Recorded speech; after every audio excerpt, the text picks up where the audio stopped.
la R36S ou la PS Vita? C'est une question que un de mes abonnés m'a posée et je l'ai trouvée grave pertinente. Parce que ces deux consoles font tourner quasi les mêmes jeux.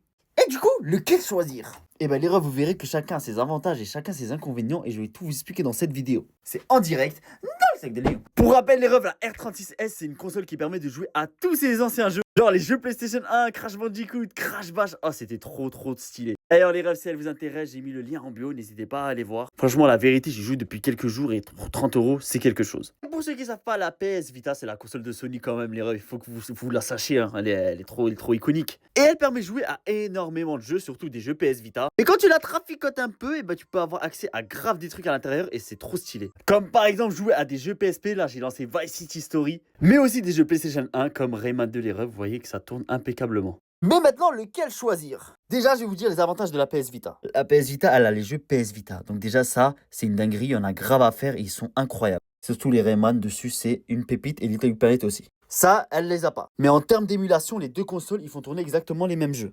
La PlayStation 1, la PSP, toutes les Nintendo, que ce soit la DS, la Nintendo 64 et tout. Ensuite, la PS Vita, elle a un écran OLED de fou malade. La vérité, l'écran, il est incroyable. Contrairement à l'écran qui est dessus. En termes de confort, personnellement, moi je préfère la PS Vita quoi qu'il arrive. Mais celle-là, elle a un avantage de fou, c'est quoi? C'est que pour installer un jeu, c'est super facile. La PS Vita, il faut être quand même un peu bidouilleur. Si tu t'y connais pas, c'est galère. Mais si vous connaissez quelqu'un qui peut tout vous installer, une fois que c'est installé, bah tout marche quoi. Et sinon, en termes de prix, on est sur deux gammes différentes. Ça, il faut compter une centaine d'euros sur le bon coin, contre 30 euros les refs dans le lien AliExpress qui est dans ma bio. Du coup, s'ils coûtaient le même prix, la vérité, je vous aurais dit PS Vita, quoi qu'il arrive, c'est une dinguerie. Elle vieillit pas. Ça fait des années qu'elle est là, elle ne vieillit pas. Et si vous n'avez pas trop de budget, bah, vous pouvez aller sur celle-là, le lien en bio, les refs. D'ailleurs, les refs, normalement, je peux la présenter sur YouTube. Je vais essayer de sortir la vidéo mercredi. Ce mercredi, sûr, je vous sors la vidéo où je vais pas en tester qu'une. J'en ai commandé d'autres. On va tous les tester pour voir quelle est la meilleure et tout. Donc, n'hésitez pas à vous abonner.